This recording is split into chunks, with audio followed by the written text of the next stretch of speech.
Although nearly 36 years have passed since his death, Dr. King's life continues to be relevant to and have an impact on all of us. As you may have gathered by now, 2004 marks the 20th year that Martin Luther King Jr. celebrations have been held at the University of Utah. Some of us on the planning committee have taken to saying that these celebrations are 20 years strong. However, we would be remiss if we did not take time to recognize the person who, while on this campus, created the first MLK celebration. While a formal presentation will be made just prior to the cultural performance on Monday evening, please help me in recognizing and thanking Dr. Afesha Adams.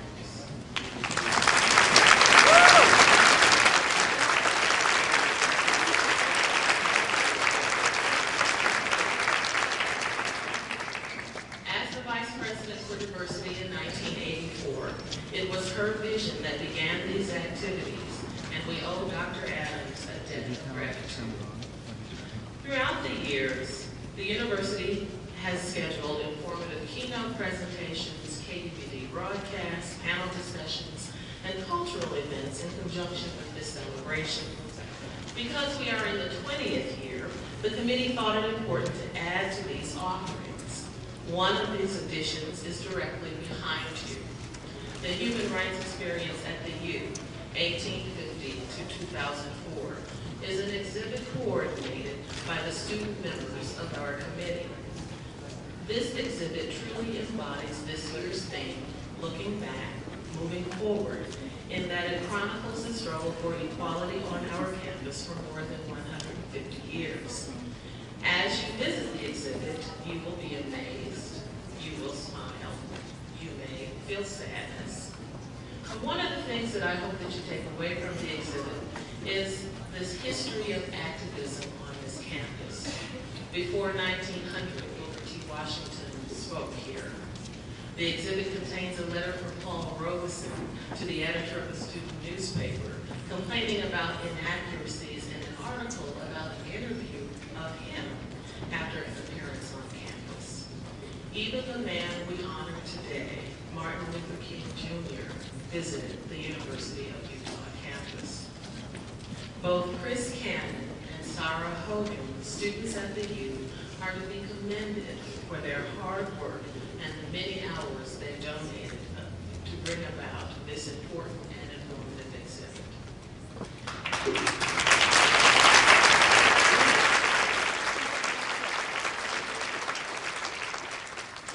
The second new feature of these activities is seeing the needs of our community.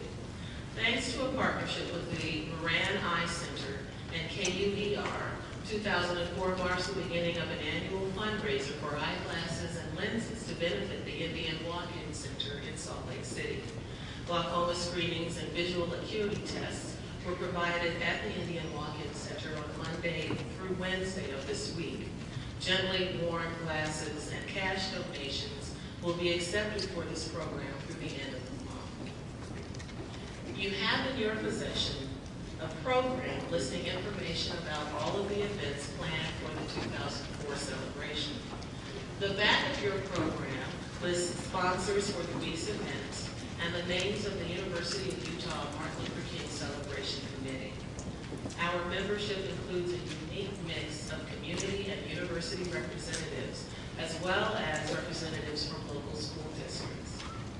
All of these individuals are to be commended for their dedication to Dr. King's ideals. They are the reason that such a dynamic program is in place for 2004. And now it is my pleasure to present David Pershing, Senior Vice President for Academic Affairs and one of the sponsors of this event. After his welcome, Robert Merrills, Director of Continuing Medical Education and Director of Medical Graphics and Photography in the School of Medicine, will introduce our keynote speaker.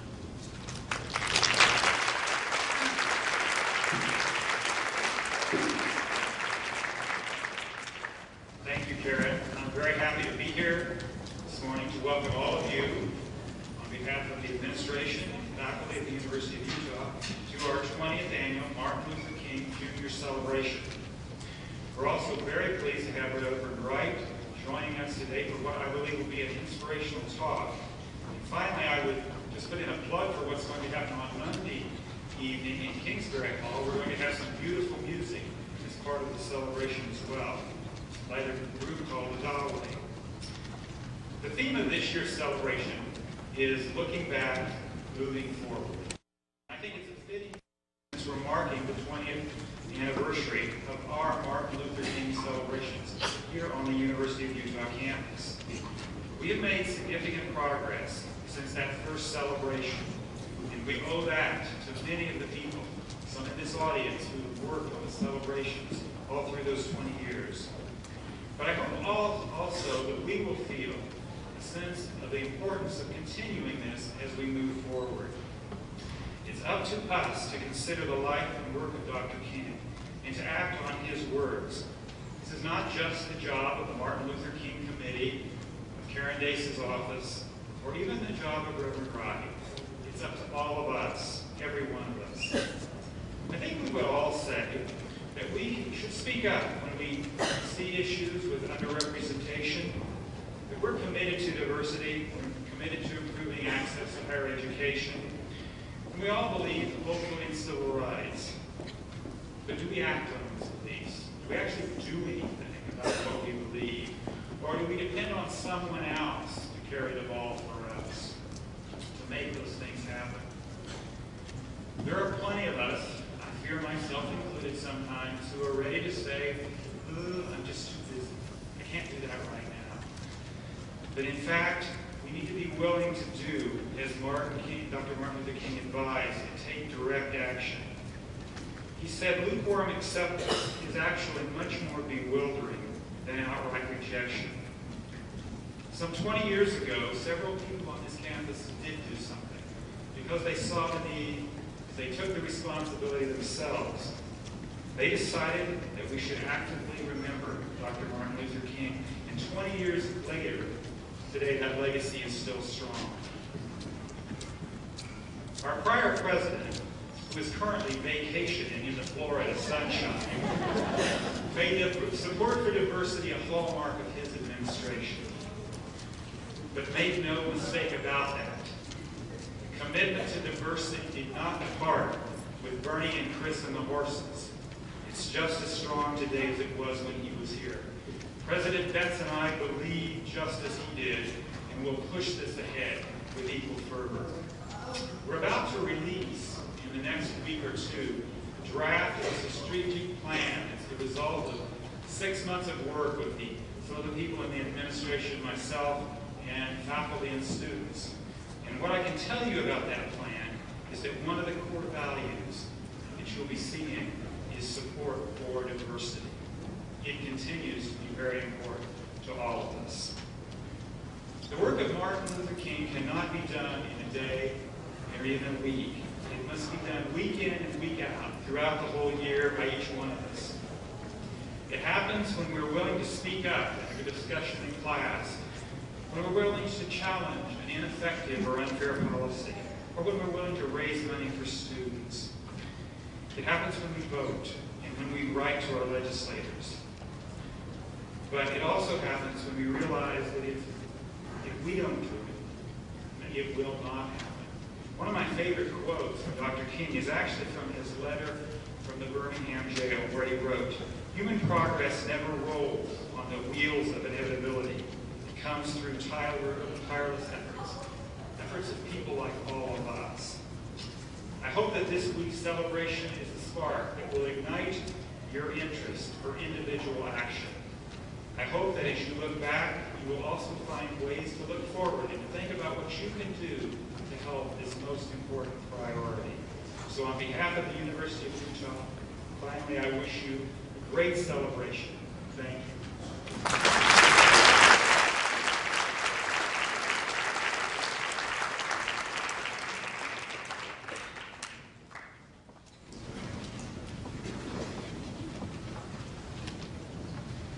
Good afternoon. My name is Robert Merrills, and I have the distinct privilege of introducing our keynote speaker. The offspring of two educators, the Reverend Dr. Jeremiah A. Wright, Jr.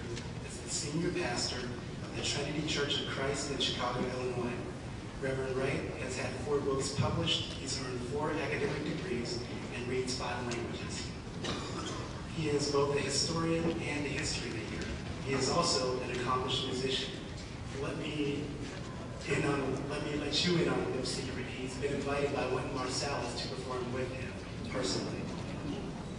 After spending some time with him this morning, I look forward to Reverend Wright's remarks, as he is sure to engage and challenge you. Join me now as I welcome the speaker for this occasion, the Reverend Dr. Jeremiah A. Wright, Jr.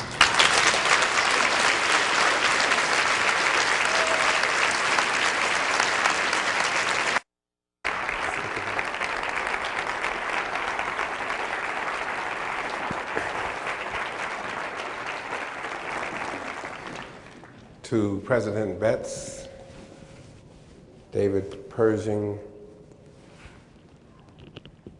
Robert Merles, Pastor France Davis,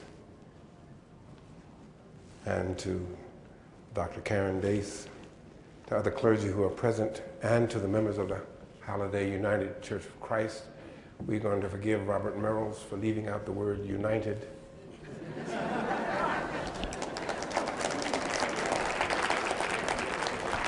There is a major difference between the Church of Christ and the United Church of Christ. I thank you for this invitation, and I thank you for the hospitality.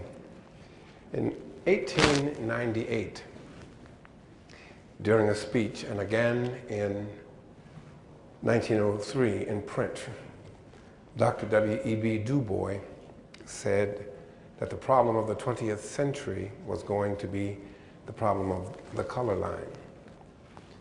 Dr. Du Bois was one of Dr. King's mentors. He wrote those chilling and prophetic words in light of A, 281 years of legalized white supremacy in this country. He wrote those chilling and prophetic words in light of B, the failure of Reconstruction in this country, the birth of the Ku Klux Klan, the release of the movie Birth of a Nation, and the mindset of Southern whites as it pertained to people of African, Asian, and Hispanic descent. And Du Bois wrote those chilling and prophetic words in light of C, the Berlin Conference, and the stage that was being set for the ravaging effects of colonialism and colonized education in the countries and cultures of people of African descent and Asian descent. Some have asked whether or not the color line problem was solved because of the civil rights movement and Dr. King's movement, because of Rosa Parks, because of Fannie Lou Hamer. I would like to suggest to you that the legal color line has been erased, starting with the late 40s and the desegregation of the military in this country. In 1954, with the Supreme Court decision that said the color line in public education was illegal, the legal line started to disappear or to be wiped away.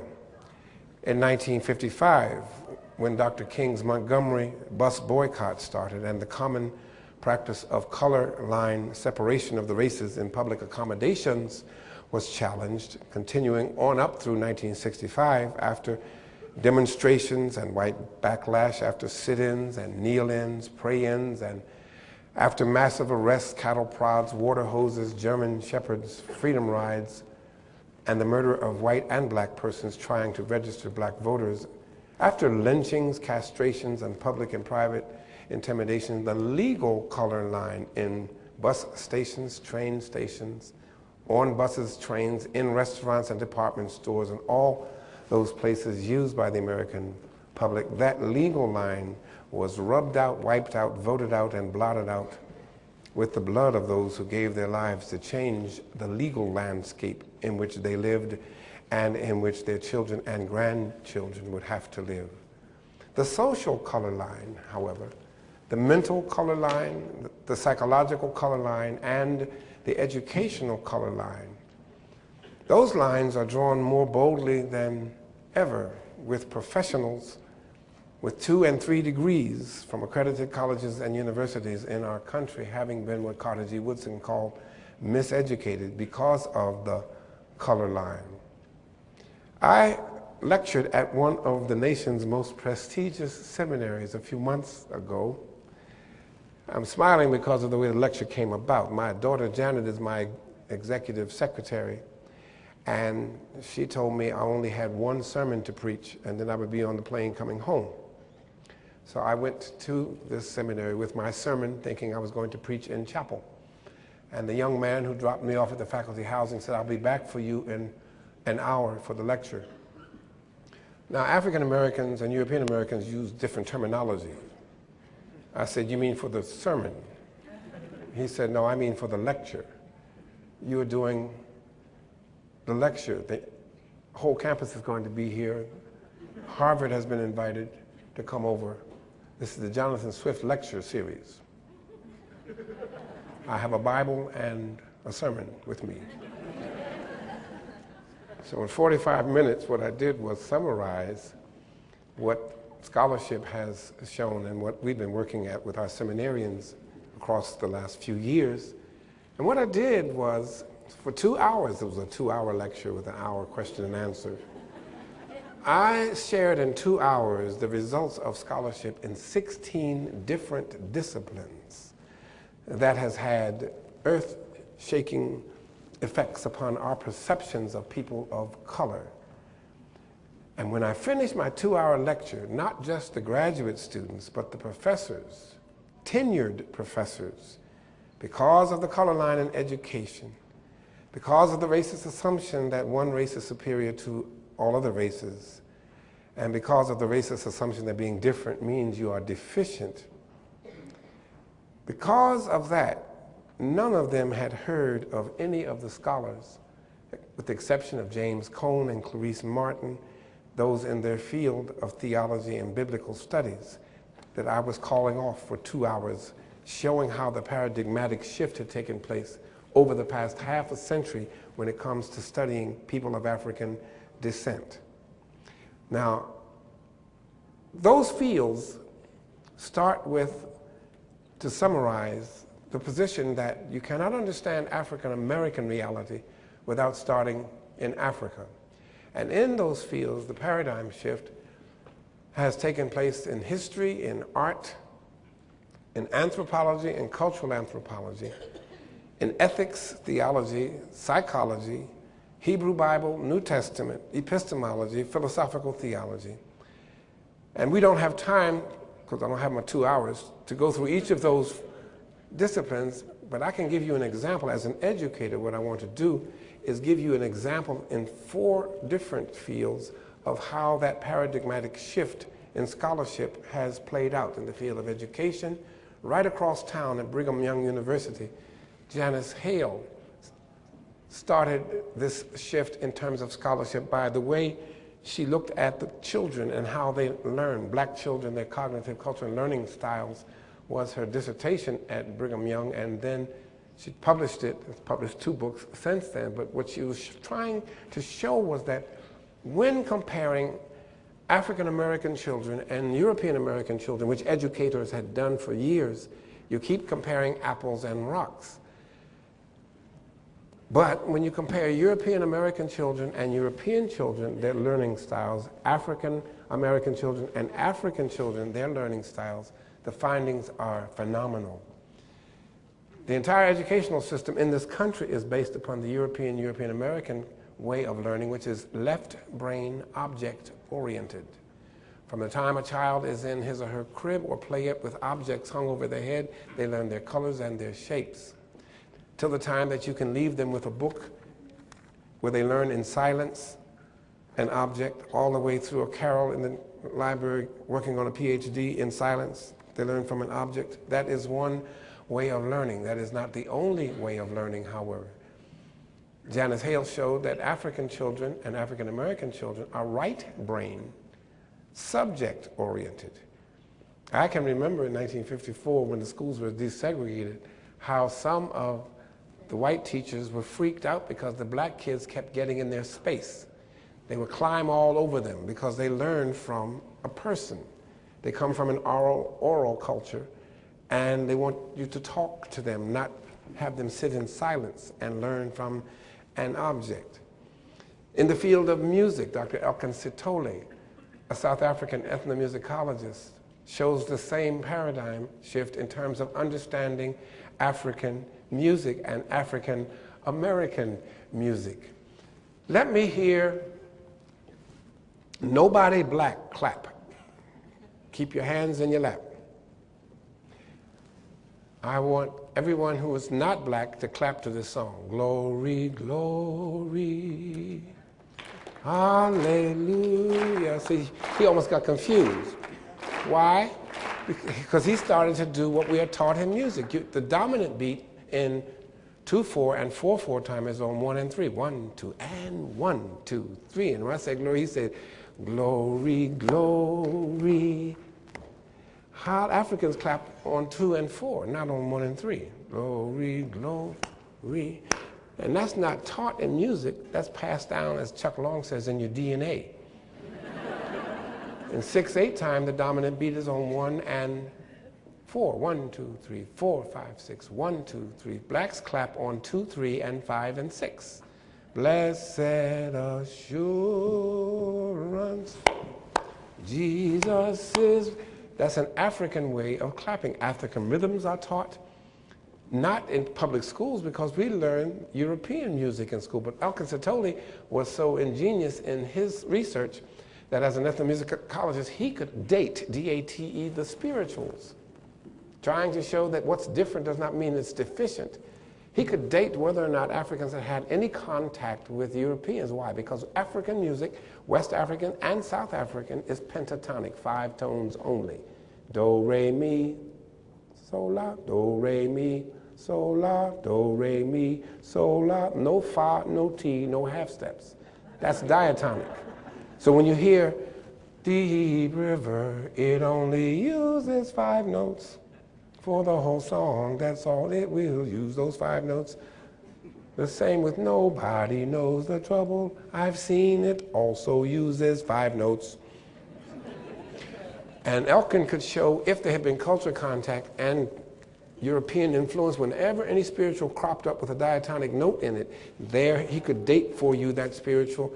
But that kind of music, again, looking at how can you understand jazz, and Wynton Marsalis, I'm on his CD, Majesty of the Blues. Jazz, blues, doo-wops, spirituals, gospel. If you do not understand African music, you will not understand African American music. The same thing with dancing. Kauriama Welsh Asante, the professor of dance at Temple University, has done landmark work and research in this area using the same paradigm to look at African dance and African American dancing to understand it. The same in rhythm movements, bodily movements, motor movements, such as, and what Kauriama Welsh talks about, such as how European dancing and European marching movement are different. They're not deficient. Africans have a different way of dancing and a different way of learning how to dance and a different way of marching. Now, some of you, because I'm looking at your hair color, you're my age, so you remember Arthur Murray. Arthur Murray made millions by teaching people how to dance from an object. He had a book that had feet, dark feet and light feet.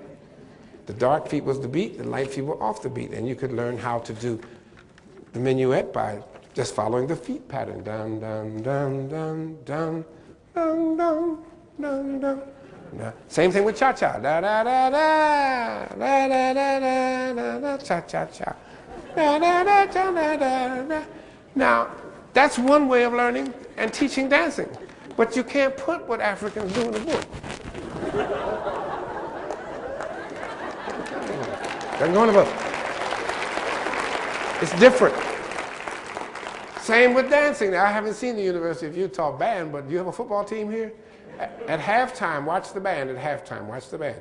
They'll hit, just like I've seen the Rose Bowl every year, and all those other bowls all day long on New Year's Day. Dun, dun, dun, dun, dun, dun, dun, dun, dun, da, da, da, da, da, da, da, da, da. Have you ever seen Florida A&M in Grambling? That's a very different way of marching, because it's an African way of marching. It's off the beat and it's syncopated, 120 steps a minute. Different. Education, music, dance, and linguistics. In the field of linguistics, the scholars I would refer you to are Lorenzo Dal Turner, Rickford, and Geneva Smitherman. Field of linguistics, again, what Geneva did, and hers is the most extensive work, is trying to show African speakers of English and European speakers of English why it is you hear what you hear and what it is you hear what you hear. Now, in the field, first of all, and your linguistics professors can back me up, linguists have known for years, remember that this research goes back 50 years when Lorenzo Dal Turner was writing, linguists have known for years, different does not mean deficient. They have known for years that nobody in America speaks English. Everybody in America speaks American. And if you don't believe me, just go to the United Kingdom. As soon as you get and open your mouth, they say, oh, you're from America.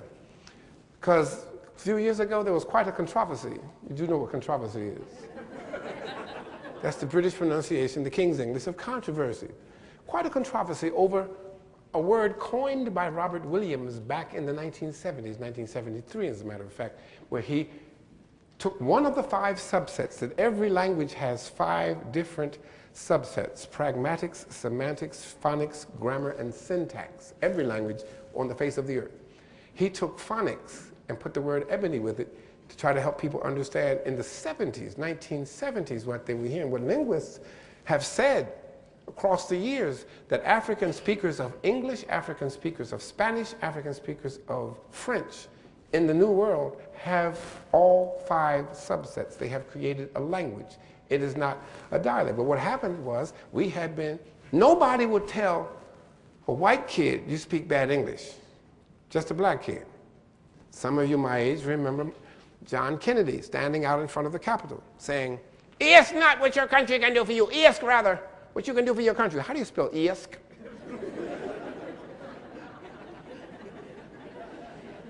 He gets killed. Lyndon Johnson comes up on Love Field to the podium and says, "My fellow Americans."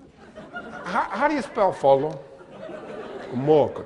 Nobody says to Kennedy or Johnson, "You speak bad English." Just to a black child. And linguists started in an interdisciplinary study that goes way back to the 50s, late 50s and early 60s, investigating why it was they were hearing what they were hearing in French, in Spanish, and in English speakers of African descent. And the studies are fascinating. As I said, Geneva's book covers most of the work that was done in that interdisciplinary study. But all they were trying to show is that different does not mean deficient. What they did was they grouped out of the 19 countries that Africans were brought into the States, they grouped all of the languages. There are over 54 languages spoken in Ghana, for instance.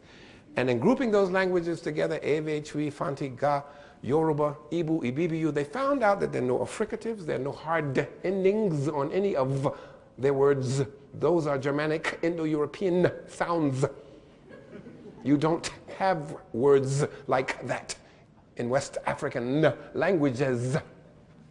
Kwame Nkrumah, Abena, Kwabena, open and soft at the end. They found out, and biblical scholars knew this hundreds of years, that there were no tenses in the languages. The verbs had no tense, like the language Jesus spoke, Aramaic. You could tell the tense of a sentence, of a verb, by the context of the sentence in which that verb is placed. What did you do last night? Me go school. What do you do today? Me go lecture. What do you do Sunday? Me go church. It's always go. It's not went, shall have gone, will go. It's go. The verb does not change. I said me on purpose because the pronouns do not decline in those languages. It's always me. There's no nominative case, accusative case, possessive. It's me. The verb to be, speaking of verbs, has a very special use in West African languages. If it is inserted in a sentence to show ongoing activity. When you are talking about immediacy, the verb to be is omitted. Very similar to Jesus or God saying to Moses, "I am that I am." I bees. It's ongoing, right? Speaker says, "Where your mama?" When I say where your mama, she know I mean right now. Her answer, she at home. There is no verb to be. Where is your mother? She is at home. Where your mama? She at home. It's put in a sentence to show ongoing activity. What your mama do on Sunday? Oh, she be going to church and stuff. And then you be wondering why they be talking like that, because B means it goes on and on and on. There's no ending. Every Sunday she gonna be in church. Right? I said right now on purpose, because in West African languages there are no diphthongs.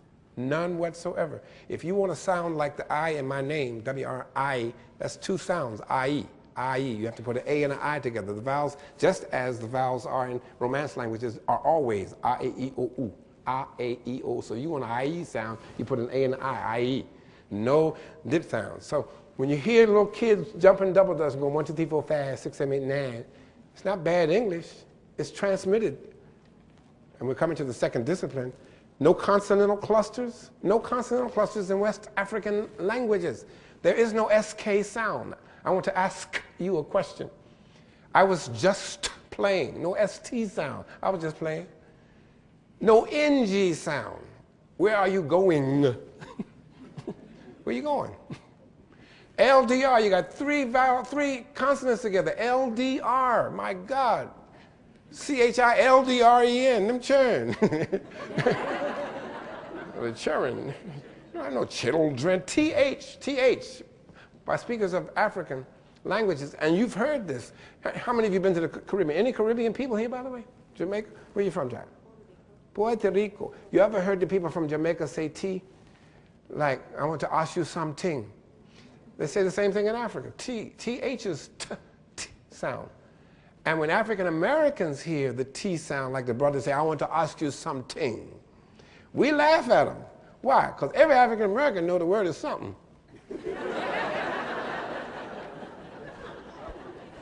The TH becomes a D, and I heard you say it, Doc, in the other room you said then. D, after lecture, then we're going to do a book signing, then we're going to lunch. It becomes an N, TH is an N, like I'm with mama and them. It's an N there, not mama and them. And by the way, it's no mother, it's mama, mama, mama. Mama and them, it becomes a V, like brother, or at the end of a word, most of the time it's at the end of a word, you'll hear it like an F, like I'm punch you in your mouth. I'm from the south side. If you keep laughing at me, I'm going to punch you right in your mouth. Now, I have heard an F in the middle of a word, because I've been to Luther Vandross's concert and heard him sing, "Sang Luther." All right, so D-N-V-F, or it is elided. Elided, like something, break off a little something, something. Now, people who are teaching at the University of Utah, doctors like Karen and Pastor France, they don't speak like that in front of you because they're bilingual. And they don't say something, but they have a relative in their families, a matriarch, very old woman. Her title of respect is M-O-T-H-E-R-D-E-A-R. How you pronounce it? Madeir. You don't say mother dear, it's Madeir. It's elided. Now, I said another discipline, it was an interdisciplinary study back in the 50s and 60s.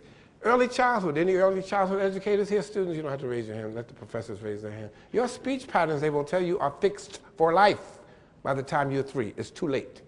Now, you can learn all the foreign languages you want and speak them fluently, as does Karen. But when she gets around mom and them, my dear, she lapses back into the way she learned to speak that language at 3 because her speech patterns are fixed. Now, into another discipline, foreign languages. How do you learn a foreign language? Same way everybody learns foreign languages. You take their vocabulary and your word order. And as soon as a native speaker hears you, they know you're not from that country because you got the word order all backwards. You say the Lord's Prayer in English, what? Our Father which art in heaven. In Spanish, Padre Nuestro. Noun first, then modifier. In German, same thing. Vater unser. Noun, then modifier. Now, please remember, Africans brought to this country were not brought straight into Jamestown after 1619. You had the tri, and you have speakers of Wolof, Peul, Ga, Fanti, Fulani, Chui, Ewe, going through the Caribbean. If they went to Puerto Rico, entonces se habla español. Sometimes, as in Hispaniola, on one side of the island it was Spanish, on the other side is French, Haiti, all right? So they got to learn on top of Wolof, Pure, Ga, Fanti, French, Spanish. If they went to St. Croix, they learned Dutch. It was a Dutch colony. That's why Sojourner Truth spoke with a Dutch accent. If they went to Jamaica, Trinidad and Tobago, of course, British English. So then you end up with African speakers of African languages learning foreign languages. However, sociolinguistics, another discipline, enters by asking this question: how do people learn a language under oppression? Very different from going to the language lab, sitting down with some tapes. Amo, amas, amat. Amamos, amais, no. Sociolinguistics say if you're under oppression, and please remember, this goes back now, this is 60 years, because linguists were observing German concentration camps and speakers of other Jews, speakers of other languages having to learn German under oppression. So that's where the principles came from. Way back in World War II, they found out that people under oppression learn a language rapidly under oppression.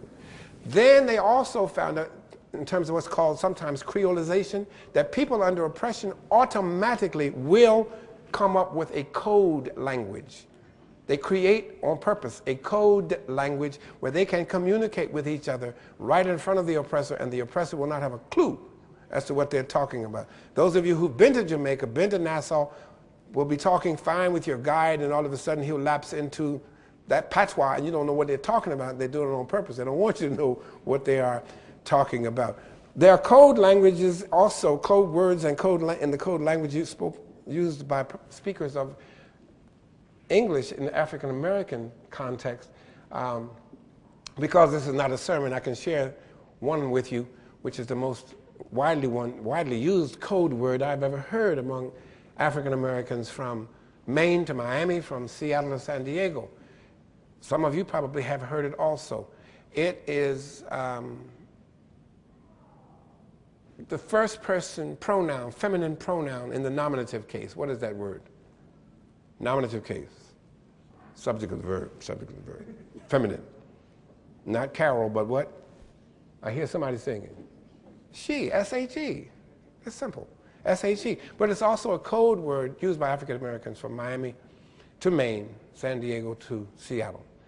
You will hear it today when Karen comes back up right before we dismiss and explains to you that because of a miscalculation, this lecture will not be a free lecture, and that nobody can leave this room without giving Pastor Wright a $100 bill. Everybody has to give him a $100 bill. One of the black people here is going to say, she. It's a code word. They also found that sociolinguists found out that languages learned under oppression have what is called group reinforcement, where the group around which you learn your language will force you to speak the language the way they do. Professors at the University of Utah can speak business English on campus, but if they go home into the black community talking like that. Dr. Stanley Alsop, my primary professor in linguistics, told me, he was from the University of Jamaica, West Indies campus. He said, Jeremiah, I can spend all these years collecting, as he did, Africanisms and African words in the English language. He said, but when I go home to Jamaica, I got to go home talking like the Jamaican talk. Otherwise, they want to know why you come home, your mouth are full of white man language. All right, there's group reinforcement. There's also in African speech bodily environment, also found in Borinquen and Puerto Rico. The body gets involved in the conversation. Tonight, you watch the news, and the newscasters will be doing, I just did an interview with Robert where we had to sit like this and talk to each other like this. That's how the news is. What do you say, Carol? You know, but when Africans speak, the bodies are involved in the conversation. You know what I'm saying? The brothers be talking and everything going. Now, sisters, don't be laughing at me like that, because you get a black woman's body involved in her. All right? And there's also a dialogical nature. Speech, African speech is dialogical. There's a dialogue that takes place. You just don't sit there quietly. In fact, I'm getting ready to say something my mama used to say, where you must not hear me, because you ain't saying nothing. You hear black preachers doing all the, y'all don't hear me. Well, ain't nobody saying amen. It's a dialogue that takes place. You say something back in the dialogue. If you don't believe it, let's catch yourself on the phone. What? No, you kid. Go away from here. Yeah, Speaking of I've heard Dr. Alsop said that Africans have created a whole language of contractions where they can communicate in contractions and never speak a word of English. Like, That means, what did you say? That means yes. That means no. And when you see somebody pretty, like, Yeah, right? And what they were doing, again, 50 years ago, in the field of education with Janice Hale, code language in the field of music, Elkin Satoli, Kariyama Welsasante, in all of those disciplines. I didn't give you all the scholars and all the research, but in dance and in music and bodily movements and marching, in English and linguistics, was trying to show that different does not mean being deficient. When one is different, one is not deficient. One just has a different way.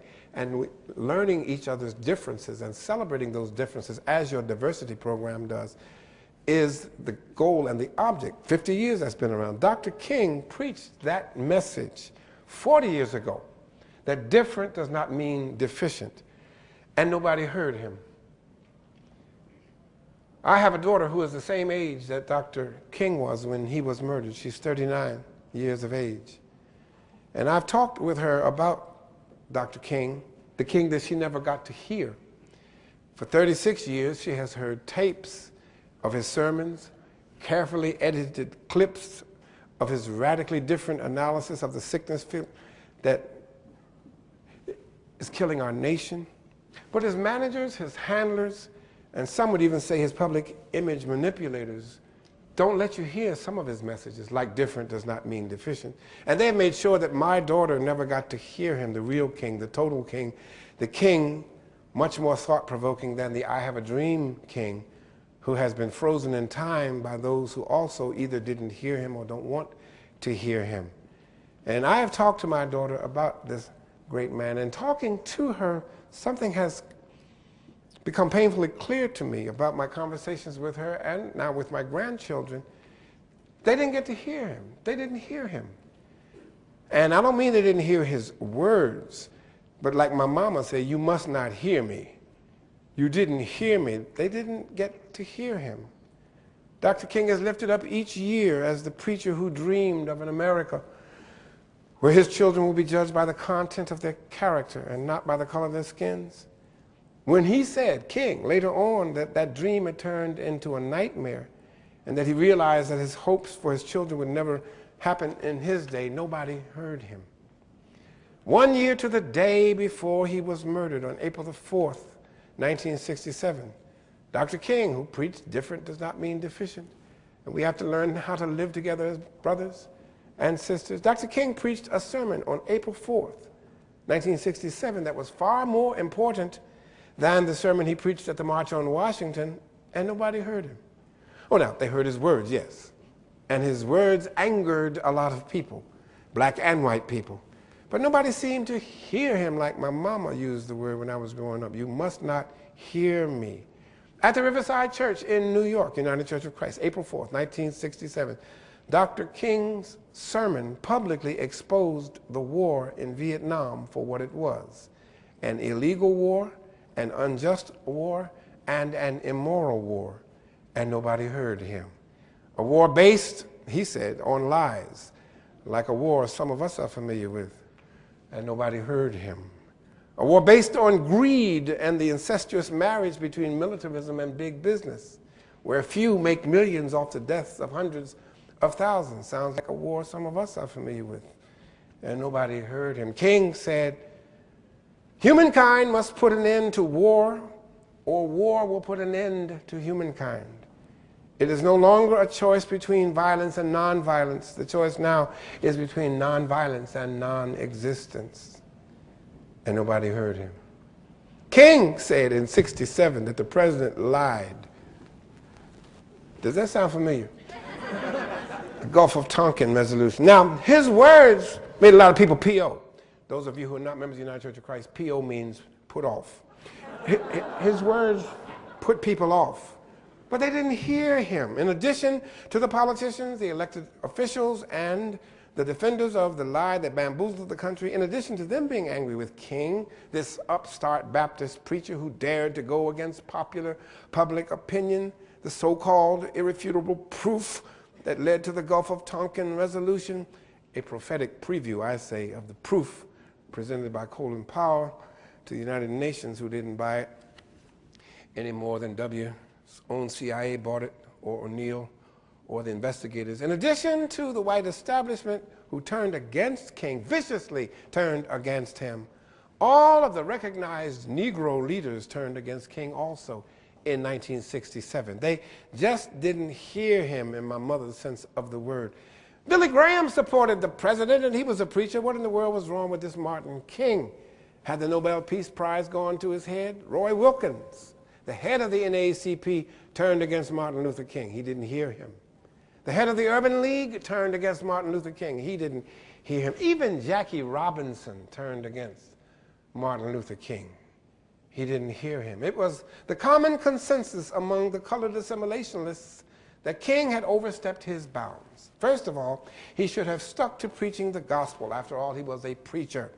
And by preaching the gospel, they meant stick to religious rules and regulations, like where you're sleeping, and stay away from racism. Stick to the Palestine of the first century and stay away from politics in the 20th century. Stay in Samaria and leave the issue of segregation alone. Talk about salvation, not segregation. Talk about Jesus Christ, not Jim Crow. That was King's first problem. His gospel left the Bible and dared to step into Birmingham.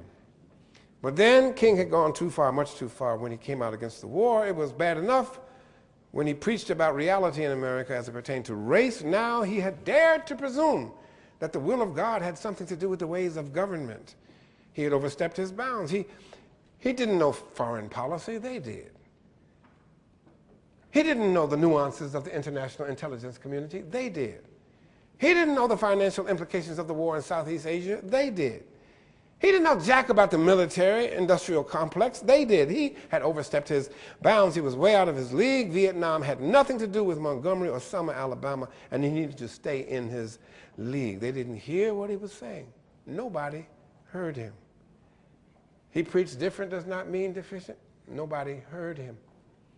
In King's last address as the president of the Southern Christian Leadership Conference, King said, "If our nation can spend $35 million a year to fight an unjust war," listen carefully to his words, as we spend $150 billion to rebuild a nation we tore up. If our nation can spend $20 billion to put a man on the moon, and now the president's talking about manned space flights to Mars, and we got homeless right in his face on the mall in Washington.